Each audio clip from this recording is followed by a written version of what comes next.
If everybody's ready, we'd like to bring the January 18, 2024 Punta Gorda Isles Canal Advisory Committee hearing to order.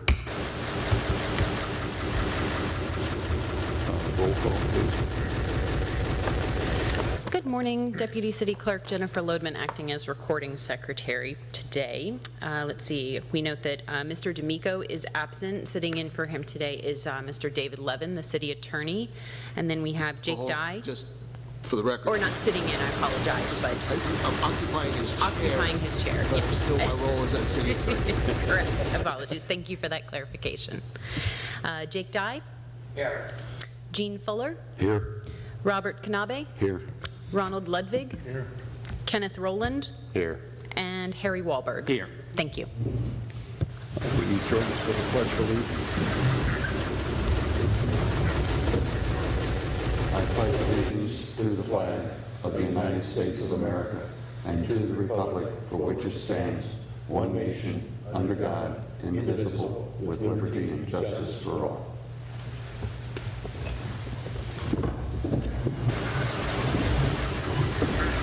Do we have any announcements? Hearing none. Next meeting is February 20th. Is anybody know that there will not be in attendance? No. At this point? Okay. Moving on. Are there any public comments?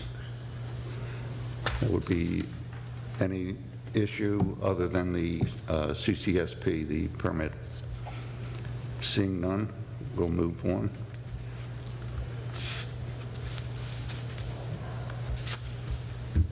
Next will be the approval of the minutes. Do we have a motion to approve the minutes? Jake Dye, move to approve. Second? Second. Gene? All in favor? Aye. All opposed? Seeing none, it's approved. Next will be the financial reports. Good morning, everybody. For the record, Gary Disher. Any questions on our finance reports? No. None. And then on to the seawall replacement status reports for December. Any questions on those? Well, just a comment. It appears that in 5 of the 6 sections that everything that was severe or high has been addressed or is underway. But the northwest section is way far behind. There's many high priorities that are not yet addressed in any manner. Is there something going on there? Or? I will have to do a little bit of digging and find out exactly. I'm not sure if they had a bigger number of highs to begin with or if they're just running behind. Well, I was pleased to see that, you know, that in most of the sections that the severe and high are already either completed or underway, which is good because, you know, those are big problems, obviously. But for sure. I was a little bit surprised to see how few were done in the Northwest 1 or 2, I forget which one it is. Anyhow, see here, I mean, it's yeah. just a comment. Doesn't need a particular answer, just, Okay. Yeah, I'll be sure to take a look at that. You weren't sure if it was Northwest 1 or Northwest 2, but it was the Northwest Zone. All right, make a note of that here.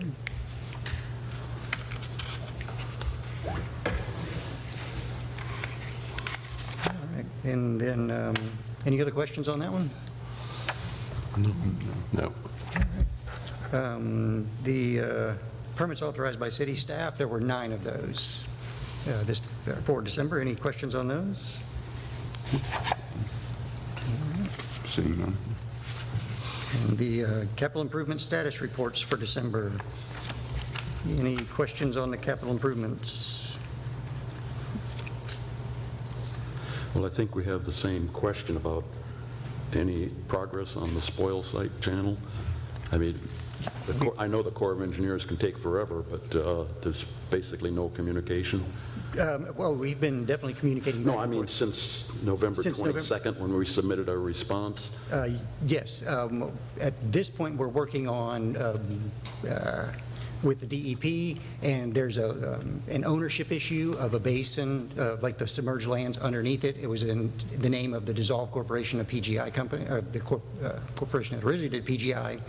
They found the attorney that, I guess, is managing that dissolved corporation, and we're working with legal on trying, basically getting an answer on what we're going to do in order to utilize that property. And they'd be willing, their attorney would be willing to, I don't know if it's a transfer of the property or just what, but that's our current issue. And if they're not going to give it up, we're going to have to redesign or flip the plan so that our turning basin for the back of the barge doesn't extend over that property line. So we're trying to get that property issue resolved. Okay.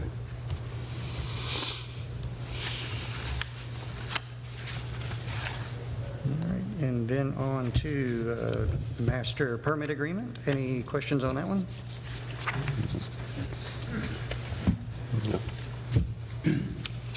All right. We're pretty well good. Okay. The next portion of our meeting will be the quasi-judicial hearing for CCSP. I forgot the number already.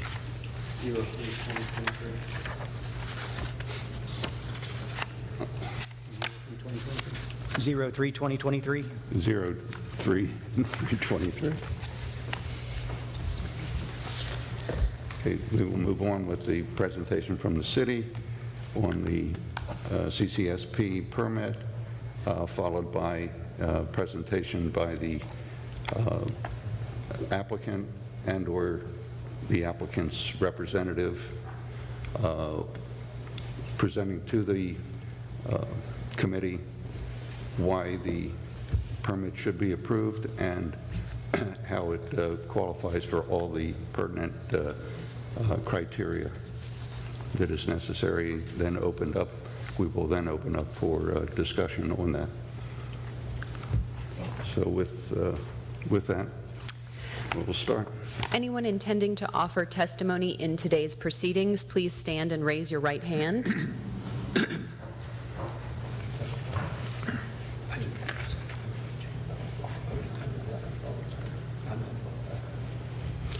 Do you solemnly swear or affirm to tell the truth, the whole truth, and nothing but the truth in today's proceedings? When you're ready to speak, please come to the podium, state your name, and indicate that you have been sworn. Thank you.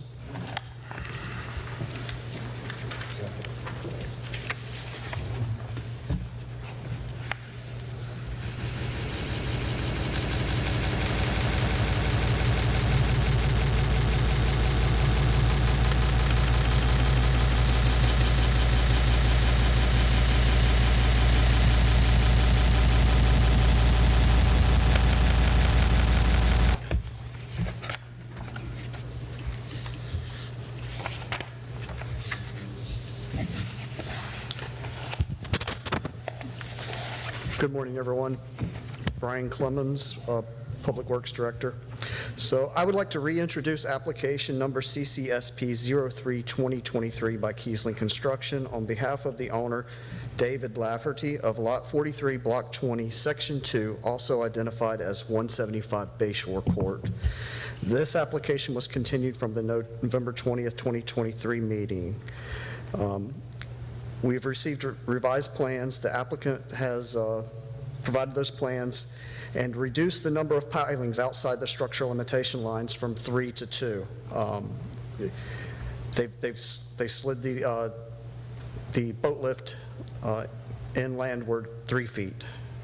So additionally, a portion of the boat lift and a portion of the walkway remain outside the structural limitation lines. Based on staff's review of the application per Article 2, Section 2-1E4, favorable consideration is recommended. I have the revised plans there on the screen. I'm here for questions, and I can turn it over to the applicant's representative for their presentation.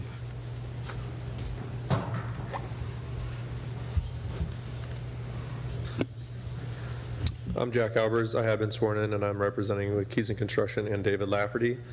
Like Mr. Clemens just said, we revised it, and we brought it in 3 feet just to make it, I don't know if you have the overlay that you can't see on the screen. Obviously, just looking at it in real time and real space, you see that that is the safest way that we possibly could do this. The gentleman, Mr. Lafferty, he just has a 21-foot boat. It's nothing that is obscure. He's not trying to get a land yacht out there. He's just trying to get his boat and boat with his family. He has made an effort to appease not only the councilman, but also his neighbors. He wants everyone to be happy, and he just wants to be able to have safe waterways and be able to boat safely. And just advising, like Mr. Clem said, this is the safest way that we possibly could design it without interfering with anyone else's navigable waterway. And yeah, so if you have any other questions for me. Yes, that's Harry Wilberg. On a diagram, I don't see a dock there. Is there a dock? It is a walkway. Just like I said, that's the best way to do it. Like I said, it's using it the least amount of space, and it's the safest way for him to go in and out of the lift itself. So by eliminating the dock, we basically wanted to go straight in, just to where it's basically centered on his property, to where it has the least amount of interference from one neighbor to the other. Because if you do a dock, then you got to do an angle, and then one neighbor is going to be more affected than the other. So this is the most fair that we possibly could do it. And if you could do the overlay just so everyone could see. When you say overlay? Like with the actual GIS, yeah, scroll on. This one? It should be a little bit more down. Oh, I don't know where that one went. But basically, I mean, I wanted the one with like the structures, like the overlay of the GIS that you take the pictures of.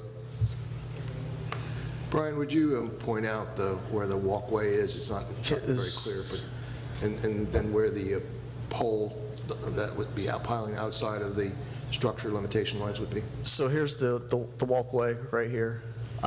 And I don't know why the aerial isn't showing up there. I'm guessing the resolution, because on my screen, this is the aerial overlay. We can see it on our monitors. Okay, perfect. So then this piling here and this piling here are outside the structural limitation line.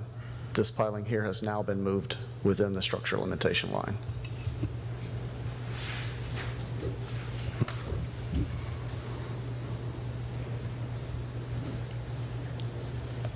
Harry Wilberg again. Just the walkway is an aluminum walkway? Correct. Okay, it's not concrete then? Yeah, it was originally, the design was a 3x17. We lowered it down to a 3x12. Thank you. And per last meeting, I know the main general concern was to just basically bring it back, and we hope that appeases you all, because like I said, he's just trying to get a 21-foot boat, and I think that's the safest amount of distance from the seawall to the structural limitation line for his boat to fit there.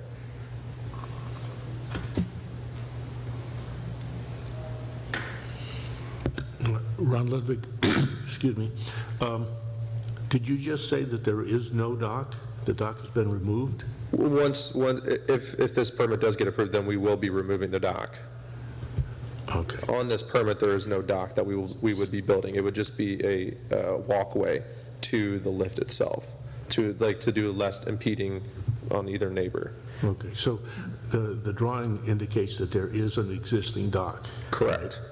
So the plan would be for that dock to be removed. Exactly. And replaced by this walkway. Exactly. And the owner is comfortable with that? Yes, absolutely. Okay, thank you. Brian Clemens, Public Works. So if you'll note on the plan, you see existing dock TBR, that's to be removed. Okay. Right, my cursor's at it right now. And no replacement dock is planned then? All right, thank you. There's No. not. Bob Kanabi, I have a question. You were saying a 21-foot boat at this point. I think that there was discussion of a larger boat. I know Dave had mentioned to me, because I had talked to him, his new boat being put in there. I need clarification on that.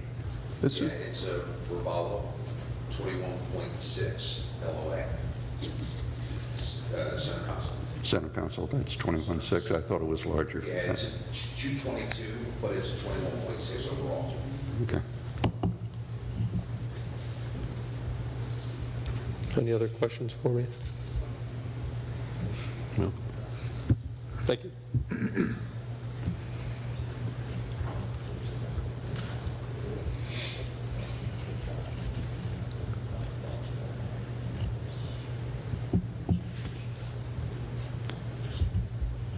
Any comments? Public want to speak? John?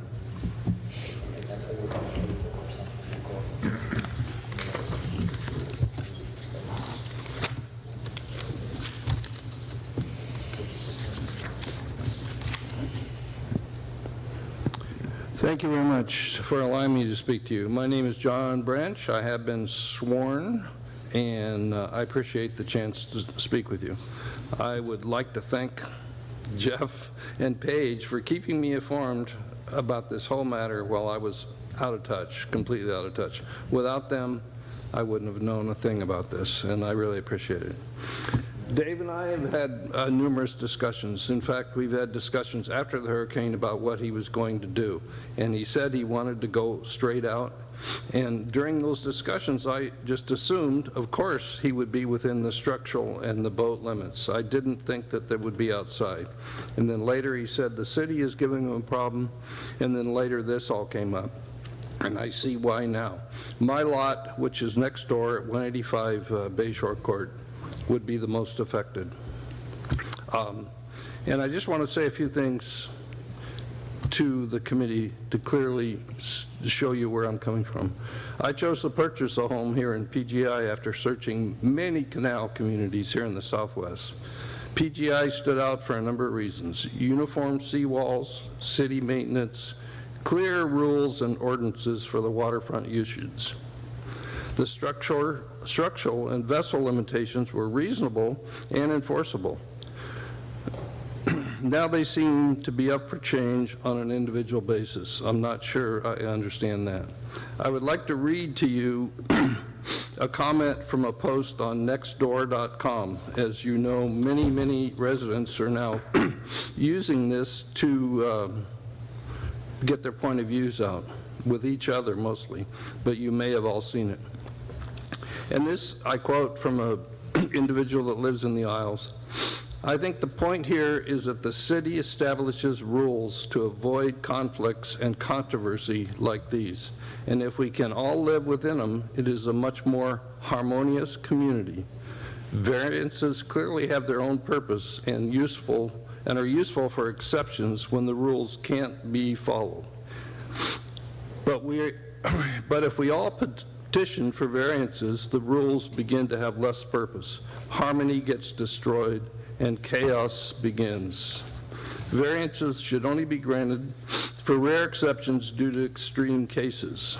And my house has a variance. It was built 2 inches inside the setback and was caught when I was purchasing it. And that is an excellent example of a variance. In Dave's case, we've had a lot of discussions, and as I'm the one that will be most affected, I am okay with what he is doing now, because he moved it back 3 feet, I'm okay with his current plan. I only have a question about the notes in the plan that says still 17 feet walkway when the plan shows 12 feet.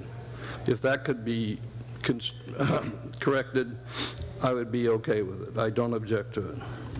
But I have to ask, it's not your charge to lead us in this direction, but I'm wondering, is this community headed in a different direction? I sure hope not. I mean, it was a wonderful place to buy. We knew exactly what we're getting into. It was just so clear. When you're making decisions, I just ask you, please consider that. Please consider the whole community, because we all live here, and we've lived here we chose it for a reason, and it's important that it keeps its nature. But again, I'm okay with what Dave is planning now. Any questions? Yeah, I'm Gene Fuller. I just have one comment. This same thing that you just talked about comes up month after month. This board is operating 100% within the city code. I understand. We are not making exceptions beyond what the city council and the code have provided for in detail. So yes, there are some no holds barred. You can get a permit, if you follow these exact lines, but there are exceptions like every end of the canal, and the committee here takes great pains to try to be fair, but also to stay completely within the city code. So what you read on next door, you can have fun, enjoy it, but it's not correct. But criteria to be met for granting a petition of special permit would be in harmony with the general intent. And if there's just one person on the canal that says this is not correct, it's not in harmony, it should be considered, I think. That's all. Any questions? Thank you. Dave? Anyone else like to comment? So just for clarification, the walkway, that's under code for lots less than 50 foot in width. You can have an approved extension for boarding the vessel. So that's what that's purpose is. And I also do see what he's referring to, this notation down here. It's stated on the walkway that it's 3 by 12, but down here in this note, I did not catch that until he pointed it out. It says 3 by 17. So what we need is the applicant to state on the record that the length of the walkway is 12 feet, not 17 feet as shown in the graphic. Hi, Jack Albers, Keys and Construction. I have been sworn in. Yes, the correct walkway is 3 by 12. I can get that adjusted from my engineer and send that over to you guys. But again, it is a 3 by 12, not a 3 by 17. Thank you. So do we assume this is a scribe error or a typo then?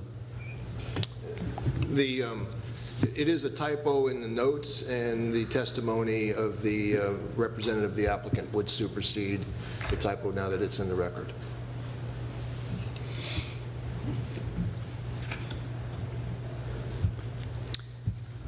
Paige Weed, and I've been sworn in. I have just something to read. The applicant has the burden of demonstrating entitlement to the requested special permit based on competent, substantial evidence, and that has not, and he has not given justification for this plan of new construction. 2 pilings, more than half the boat lift, and a portion of the aluminum walkway are outside the structural limitation lines. I feel the applicant has not met the criteria A, C, and F for granting the special permit. A, I do not feel this proposal is harmonious with the general intent of this article, as it is in the way of navigation to our docks. It inhibits two-way flow of traffic at the end of the canal.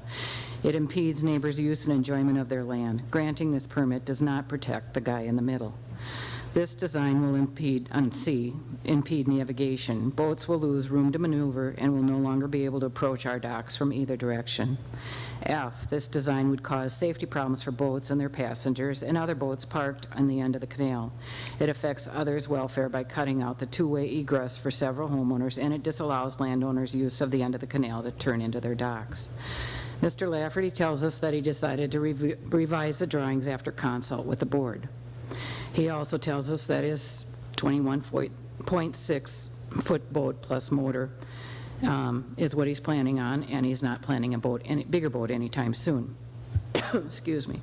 I appreciate the plan revision and agree that the impact on navigation and safety is less, though I'm unhappy at any encroachment into the canal. I worry about the potential for a larger boat on the lift someday, and I worry about the guy on the other side of John expecting to do the same thing. Since John and Maria are the most affected homeowners and they do not object strenuously, I'm not objecting as much as I feel I should. I will ask, though, do lines in this article matter? If they do, why approve special permits when they obviously are not in the lines? I know you can, but why do it? If the lines do not matter, why have the rules we think we can depend on and then ignore them repeatedly? Precedent is being set by continuously granting special permits. You, the city, needs to protect the guy in the middle or any owner who has followed the rules but is being harmed by special permits. I've heard Mr. Dye, who is a Riesling person, say that you do not tell a person what they can or cannot do, as approving designs around him will tell him he has to change if he wants to use this dock.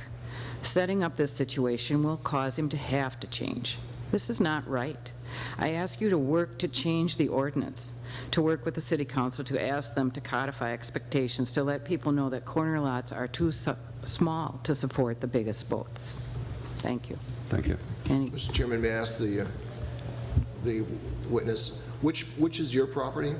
2803 Coral Way. And where is that in relationship to the proposed dock? You're right next to him.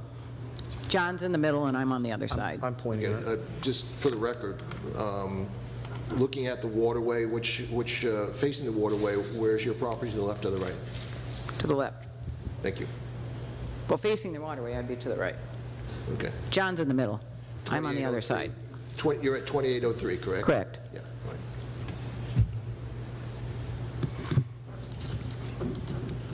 Any questions? Other? Anyone else like to comment? Once.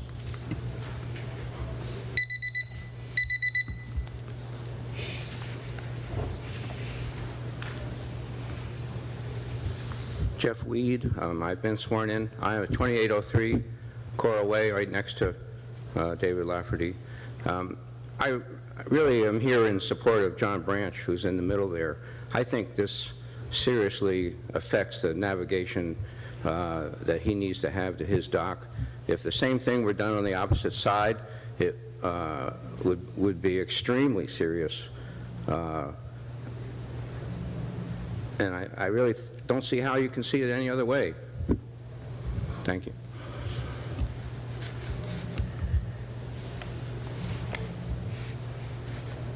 Okay.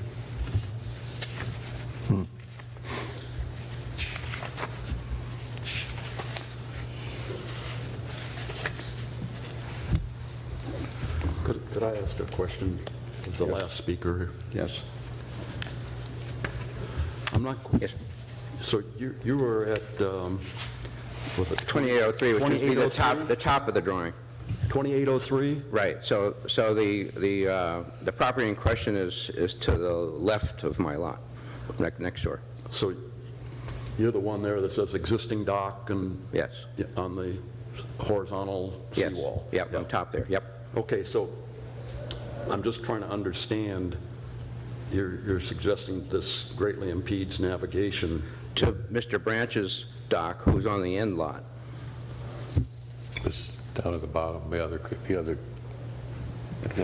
lot. He's on the other side. Not your lot? Not my lot. Okay. I'm affected some. I was looking at that and trying to understand. Yeah, I'm affected somewhat, but Mr. Branch is very seriously affected, I think. And you know, we understand that the neighbor in the other corner has got some interest in doing basically the same thing now that it's obvious that he can do that. I think having both sides with a dock lift like we're talking about would be very seriously impede navigation for Mr. Branch. And like I said, I don't see how anybody could look at that drawing and think anything else. How can you? All right, thank you. You clarified my question.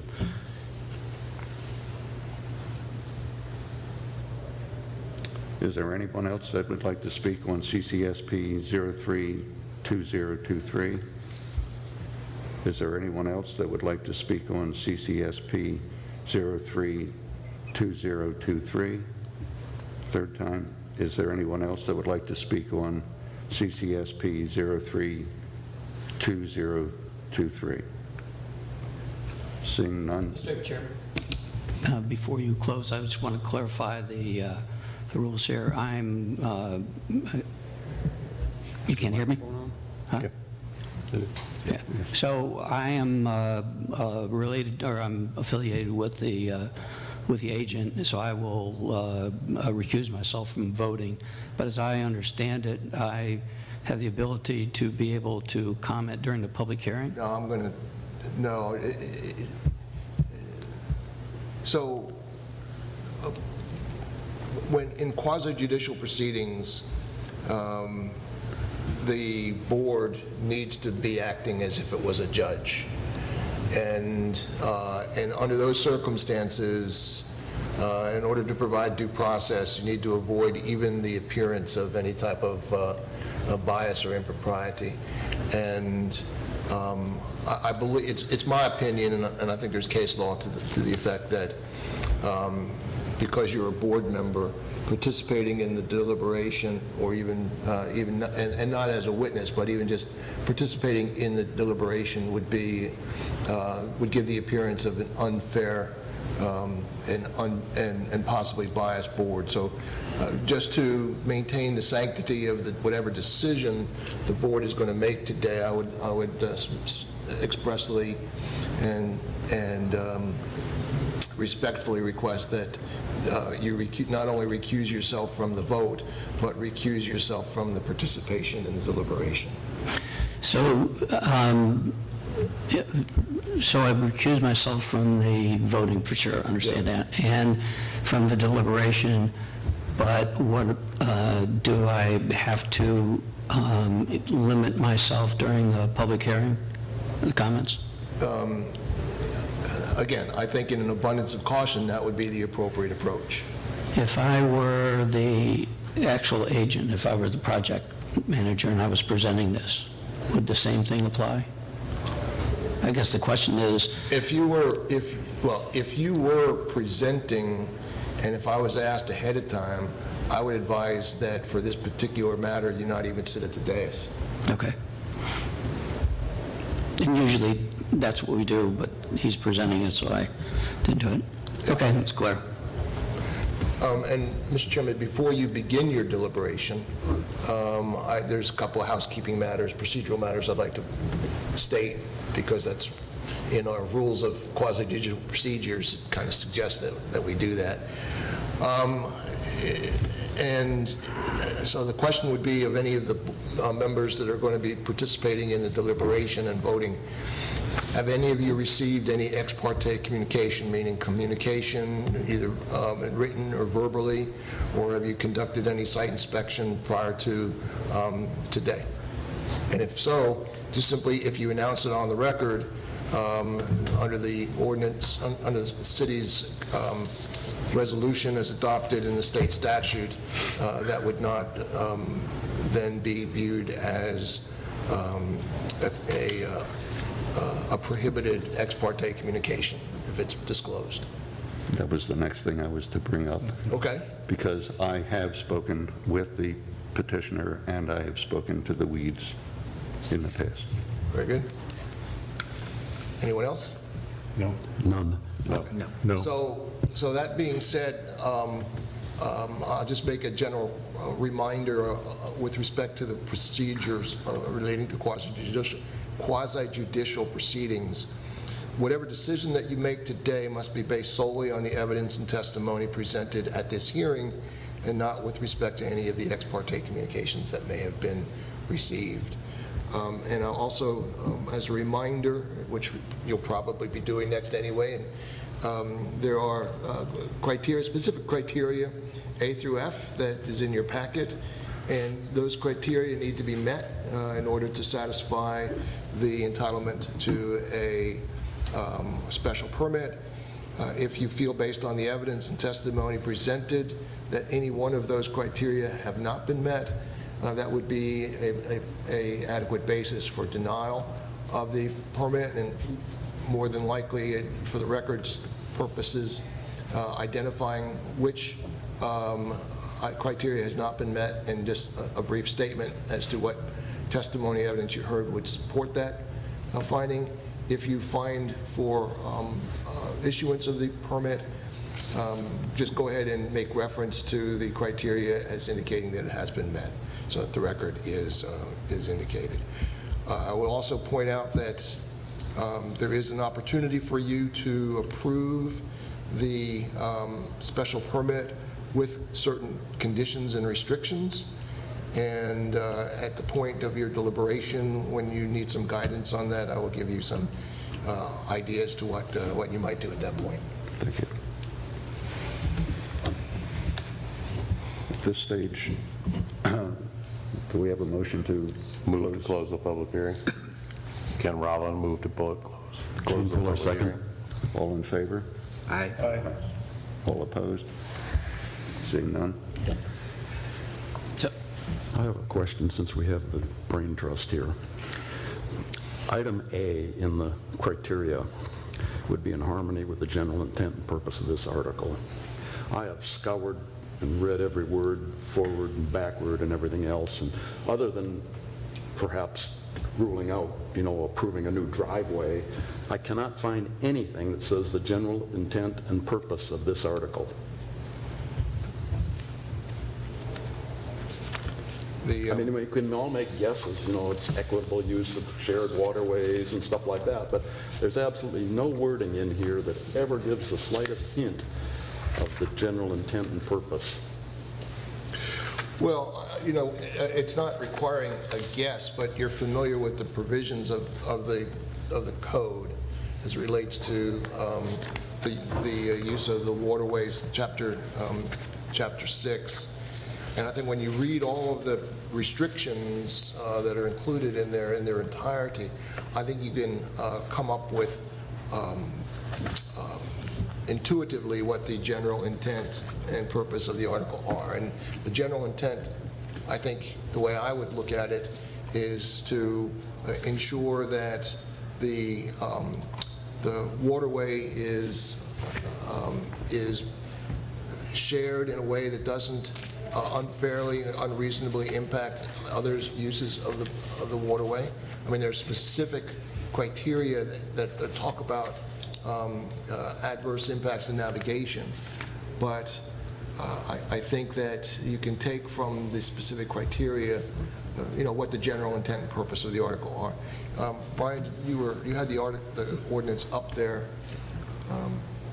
I'm not sure I necessarily disagree with the contention that it doesn't specifically state what the intent and purpose of the article are, but that is, that's standard criteria language, and I think, again, you can glean from the wording what the general intent is. I mean, I fully agree, with exactly what you said. That's my interpretation of the general intent. But we keep hearing and I don't want to pick on somebody, we keep hearing this stuff. Oh, somebody, said on Nextdoor or Facebook or whatever that we're violating the law. And there's no stated intent or purpose in Article 2. Yeah. Well, I'm not sure that it's necessarily apropos to your question, but I will just remind you all that comments, I would take the witness's reading of the comment from Facebook or Nextdoor as part of his argument. I understand. And that stuff is clearly, I'm just saying, not evidence. It's never clearly spelled out what the intent and purpose, even in a generic form. I think that's a fair statement, and perhaps the city council can come up with some language if they feel it's necessary to specifically identify what the Just a intent couple is. of words like, equitable sharing of public waterways or something like that would help a lot. I think that will probably be beneficial, and I would also suggest to you that if you feel like that criteria A in the in the code is not specific enough, then I would not use that necessarily as a basis for denying the application.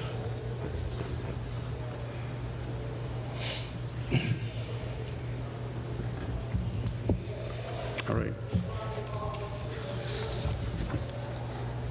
Any discussion? Has the A through F been sent?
safe navigation. I think that we do have the ability in circumstances like this where applicant is asking for something other than what they would otherwise be entitled to, but you do have the ability to put a condition to ensure that not only this applicant, but the future owners of the property will not utilize the special permit, the resulting special permit, in a way that would deviate from your finding that the application satisfies the criteria regarding safe navigation.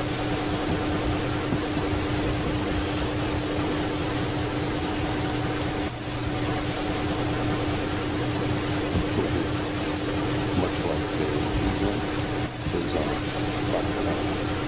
You can't violate that area. I'm not sure I would draw that analogy, but yeah, they're asking. Sure. The applicant's asking for a special permit. Right. And one of the criteria, that, I don't want to beat this to death, but is that the project would not impede safe navigation. And there was testimony. Now, you may not feel that it's necessary. Lengthening the boat may not impede safe navigation. But if you do feel that the length of the boat, which would exceed potentially, I don't know whether, I haven't heard any testimony that if they had a bigger boat, that it would violate the vessel limitation line, but just assuming that that it might, and you're concerned about how that might affect the safe navigation, you have the ability under the code to put an appropriate condition. And if you do put an appropriate condition, then the way to enforce it is make it part of the permit, make the permit required to be recorded so that it would live on in perpetuity. And would that appear in a title search? Yes. Okay. By my uncalibrated eyeball, that outermost piling is only about 3 feet from the vessel limitation line where it has that little jog coming in. So unless the boat was, if it's a typical width boat, it isn't going to stick out very far past that rear piling before it runs across the vessel limitation line. I think it's 8 feet. No, it'll be, So, but still the question was, I think brought up earlier. I mean, it's my understanding that basically code enforcement deals with boat limitation lines, but you're suggesting that we could actually put that into a... Yes. I mean, I think if you feel like that there is a potential that the length of the boat, which is not specifically addressed in the permit that you're going to be issued, and the applicant was proposing, let's say hypothetically, a boat that would not at this point violate the vessel limitation line, but that it is a close call, at least with respect to the way you view the application, the facts and the testimony, that a bigger boat might likely violate the vessel limitation line. And the issue isn't necessarily the violation of the vessel limitation line. The issue is whether or not it would adversely affect navigation. And you've heard testimony not by the owner of the property that was to the left as you would be looking towards the water, but that, looking at the screen, you can see that if a larger vessel was placed on the lift in such a manner as to go beyond the vessel limitation line, that would, in your opinion, create an impedance of safe navigation to the property owner immediately to the left.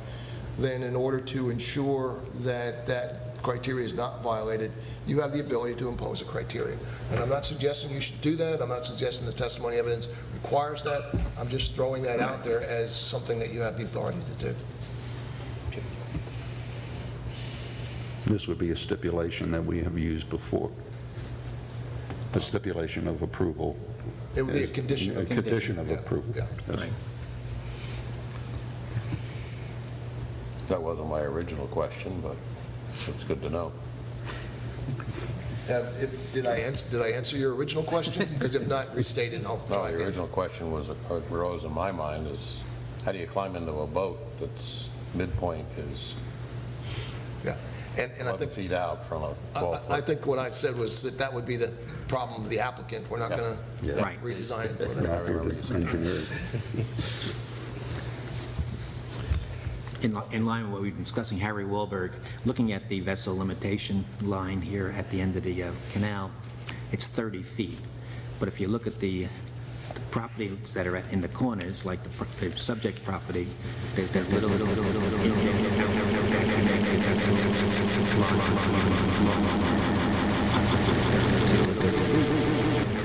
and based on where that lift is positioned, it's feasible that a 30-foot boat can take that lift.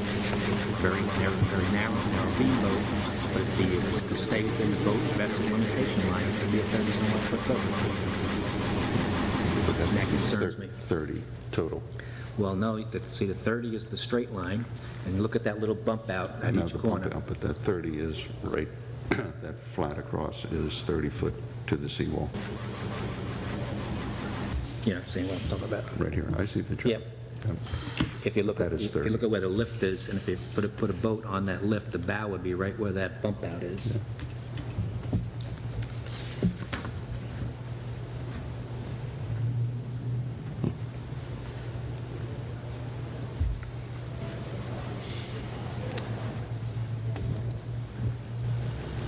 Do we have a motion?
was inappropriate to follow what had been done historically for as long as I can remember. That is that the board has the ability to continue to a date certain, date and time certain, and location certain, without having to re-advertise that continued public hearing. And of course, it's created all kinds of concern at both the counties and municipalities, and the legislature recognized those concerns and put into the statute that says that as long as you continue the hearing to a date certain as a public hearing where you would expect anybody who would be interested in that proceeding be in attendance, that was sufficient, and there wouldn't be a need for new advertising and publication for the continued hearing. It would only be if you elected to continue but didn't specify a date, time certain, and a location that would be necessary to re-advertise. So that's kind of what the law is, and I don't think there's any limitation as to how many times the hearing can be continued. Just an informal question. Since we continued this for 2 months, is there any cost to the parties? Does the original fee cover? Yeah, well, I don't think the only cost that would have been imposed would be if there was a cost for new publication. Yeah, but the way we did it here with no republication and so on. In the absence of any cost associated with that, there's no need to charge any additional expense. Staff time is not included in any expense that an applicant is going to be responsible for.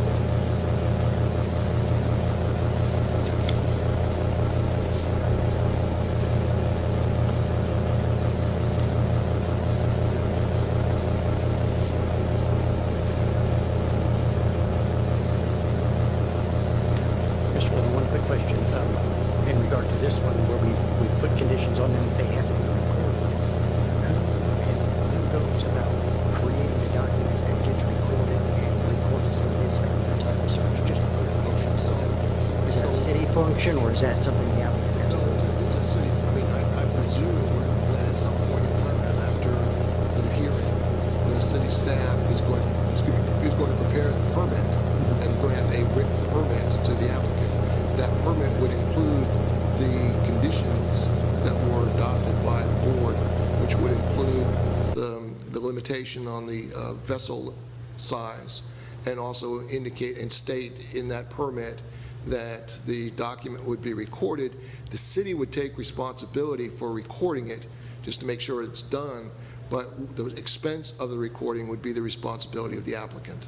Gotcha, okay, because usually the clerk issues the letter to the applicant stating that it has been approved, so that would be a function of the clerk then, and then they would submit a bill to the applicant at that time saying, here's what you owe. I'll let your office and the clerk's office fight that one. Okay. All good, thanks, sir. Yes. And theoretically, the way it's supposed to work, if it's recorded and it's recorded based on the property address and PID number, anyone doing a title search should be able to find that as a restriction that would apply to that property.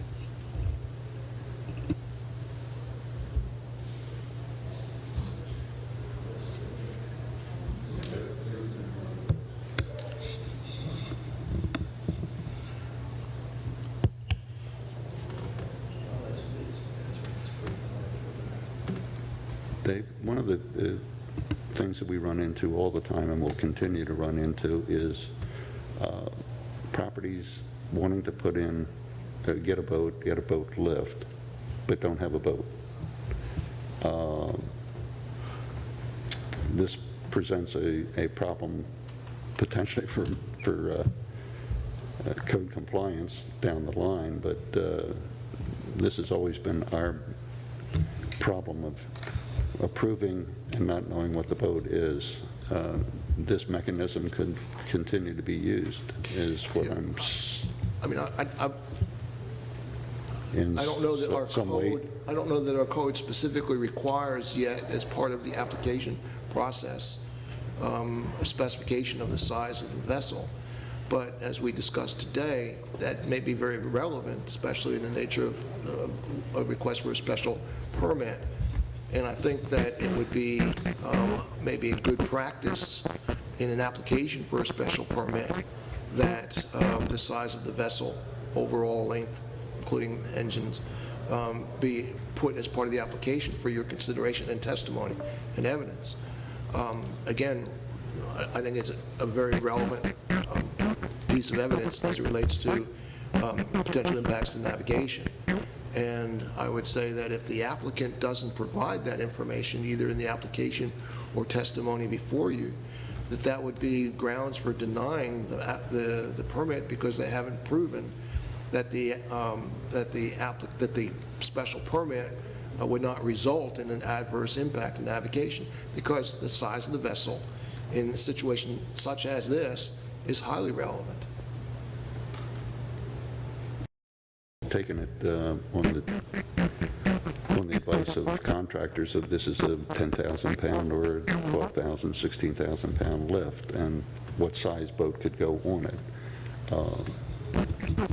But this gives it a little more poignancy to specifics of what this can be used for, because we're going to run into more and more of these. No doubt.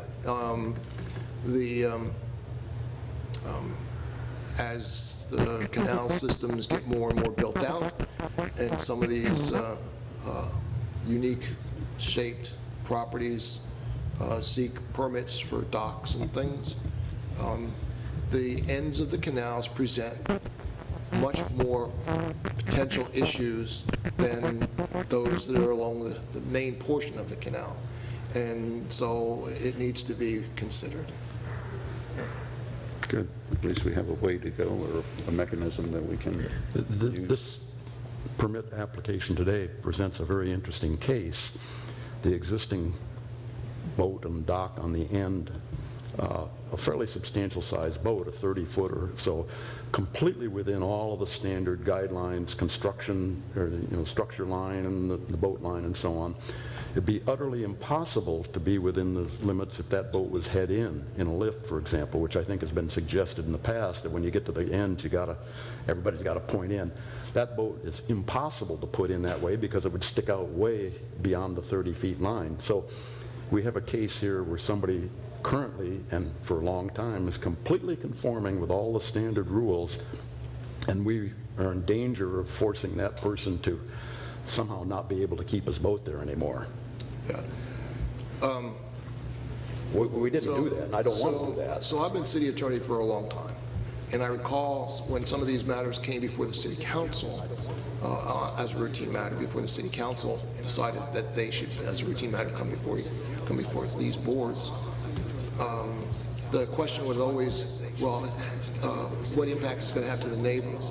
And more often than not, the neighbor's property was vacant, and so it wouldn't have an impact to the neighbor. And so all these docks were ultimately approved, notwithstanding the violation of whatever restriction there might have been, because there was no objection. But the Chapter 6 was substantially revised a few years back, and it's not perfect. Maybe there's an opportunity to change it based on findings that you have of concerns in the implementation of the ordinance, including, the lack of perhaps a specific intent and purpose that would be useful in dealing with that criteria. And so the people that buy those lots that are right on the corners of the ends of the canals, unfortunately have much more restriction, much less leeway than those that are in other portions of the canal. That may be reflected in the purchase price of the property, maybe yes, maybe no. But in any event, everyone is not entitled to a dock if it's going to create an impact to navigation. That's the primary consideration.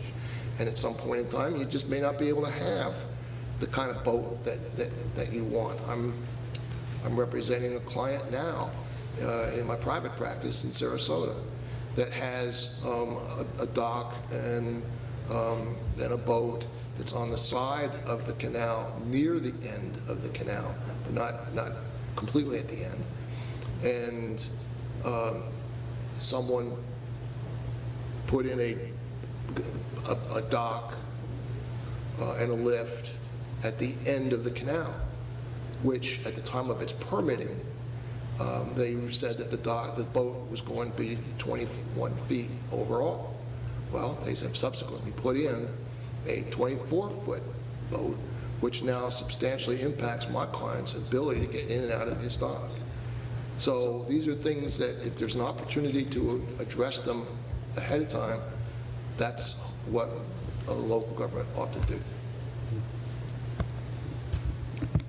Ken Rowland, can this body make a recommendation to the city council that on these parcels that are at the corner, defined roughly as up to 35 feet in width seawall, that a limitation just be applied to all properties meeting that criteria? Meeting what criteria? Boat length. Boat length.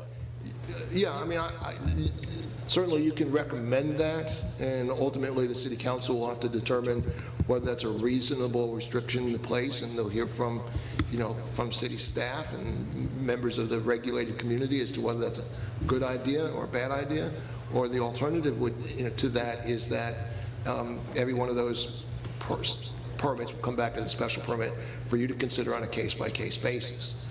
Either one of those options are available and legally viable.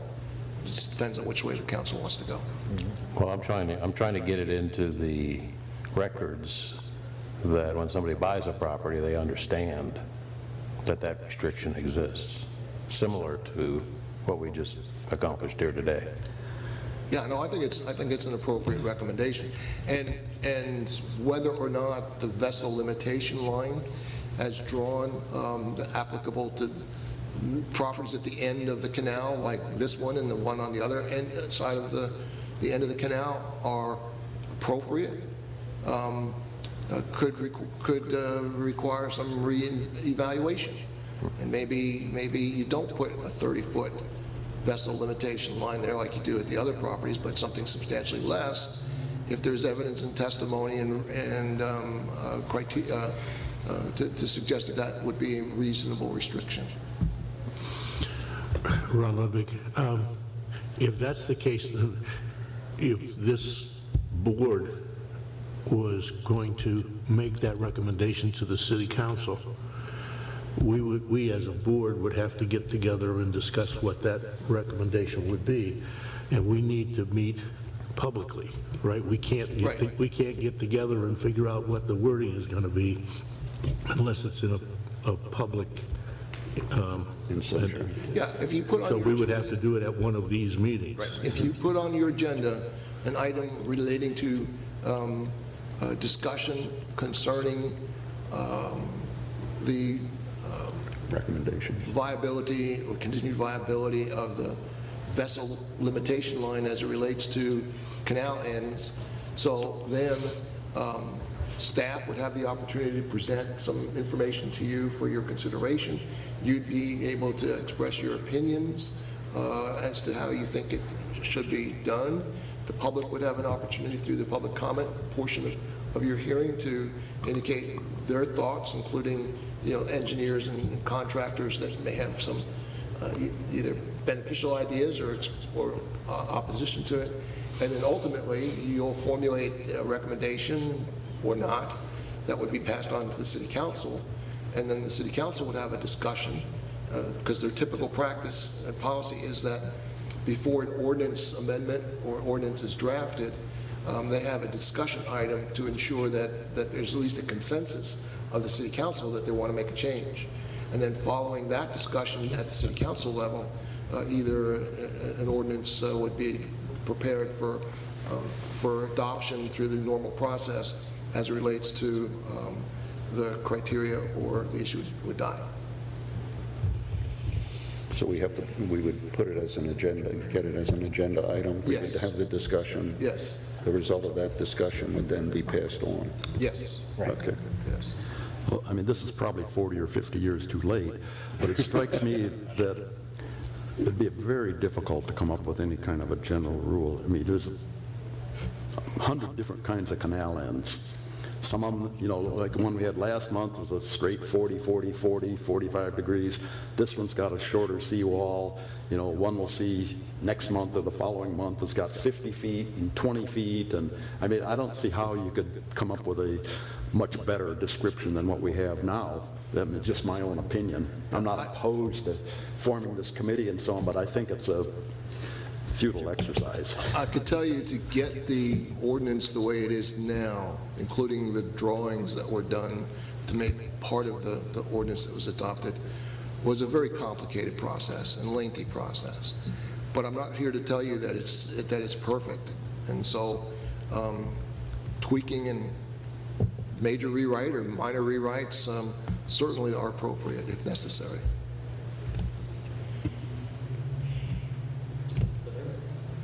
I'm sorry, I was simply going to say, otherwise they keep coming back to you, which is part of the process, and appropriately so, to consider the facts on a case-by-case basis, based on the evidence and testimony that's presented to you, as to what adjustments need to be made. Otherwise, there wouldn't be any needs for special permits. Correct. Otherwise, the city would just sign off on it and go.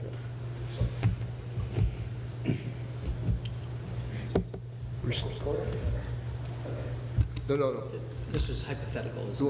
We're on the record, so. Yeah. So the question is, and I'm using the diagram, you can't see it, but you all saw it before, just in this today, not about the special permit, that's done, just about. So the property on the end of the canal, the longer property, not on the corner, but on the end of the canal, he has a vessel limitation line on both sides. And the property in the corner, each one of the corners, also has a vessel limitation line. And we've got a navigation channel that's well-defined, that's 50 feet out there. So my question is, does the property owner in the center of the canal, does his right to use his neighbor's waterway trump the neighbor's ability to put in a boat lift? In other words, does his ability to maneuver into that area trump his right to establish a reasonable boat lift? So really the nature of the question is one of just practicality. Whoever gets there first obviously has the advantage, and those that come later have to deal with what is surrounding them. And I don't know of any way to deal with that, because the ordinance does not necessarily comprehend looking to the future as to what the utilization of the vacant properties or properties without docks might be. And again, that's the property owner at the end, assuming that they met all of the existing criteria, has the right to be able to use their property without the neighbor interfering with their ability to access their property by boat.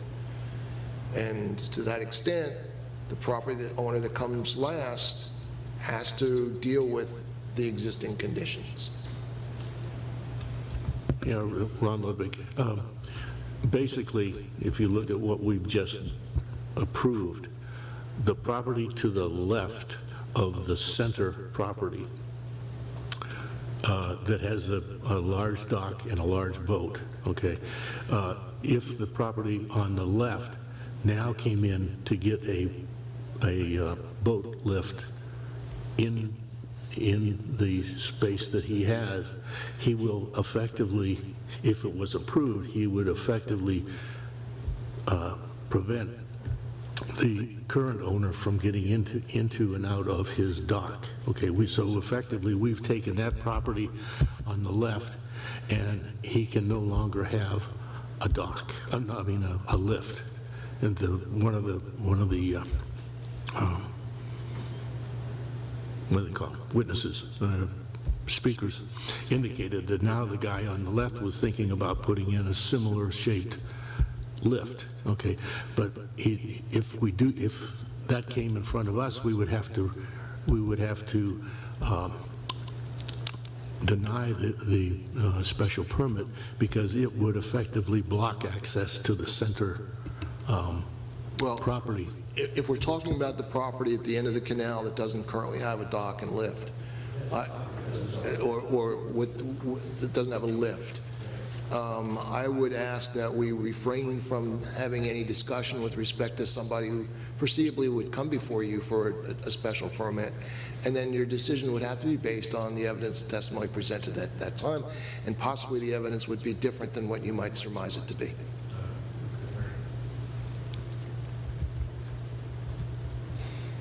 Can I get out of here?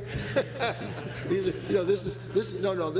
are tough questions that you have to deal with on a regular basis, obviously, and staff has to deal with on a regular basis, and that is, again, because no ordinance perfectly addresses every possible scenario. Yeah, one other one for the record. I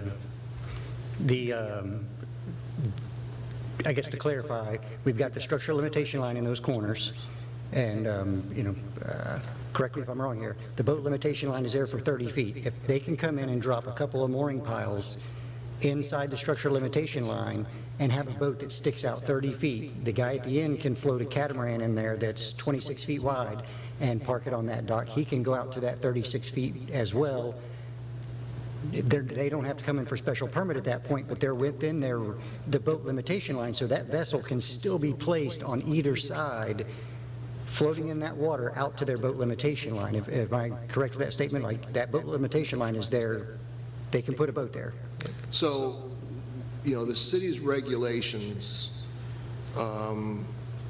do try to address the adverse impacts of navigation and the sharing of the waterway. But mere compliance with the city's regulations doesn't prevent a property owner for making a claim of adverse impacts to the free use and enjoyment of their property if, in fact, somebody does something like that, which is fully legal from the city's standpoint, but nevertheless prevents them from utilizing their property. Now, there would be a balancing at that time if the case went to court as a nuisance, a private nuisance, and the court would have to decide, okay, well, is the newcomer unfairly infringing upon the neighbor's right, or is the neighbor who feels like they're being adversely affected asking for too much in the way of what they can do on their property? And again, that's where a court would balance the facts and the equities of the circumstance and come up with a solution to a situation like that if they find that the newcomer is putting in a much bigger boat than would be warranted in view of the circumstances. Because zoning couldn't do anything with them because there's no zoning code there. It becomes a civil matter at that point. It would at that point, correct. Okay. And it better not be a jury trial. What? You're right. When I take my cases, I don't ask for a jury. All I can say is we don't come here to listen to the monthly financial reports, so we got to do what we got to do. You notice how long all of that took. Yeah. Any other staff comments and discussion? I didn't hear, has there been a replacement for Kathy Miller? No. Not at this point. I do have a few applicants or applications that I'm reviewing. It's in the process. Member comments? We've had quite a few.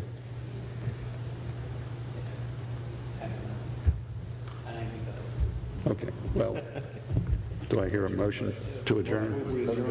Second. All in favor? Aye. Aye. Let's get out of here. Thank you, David. So, off the record,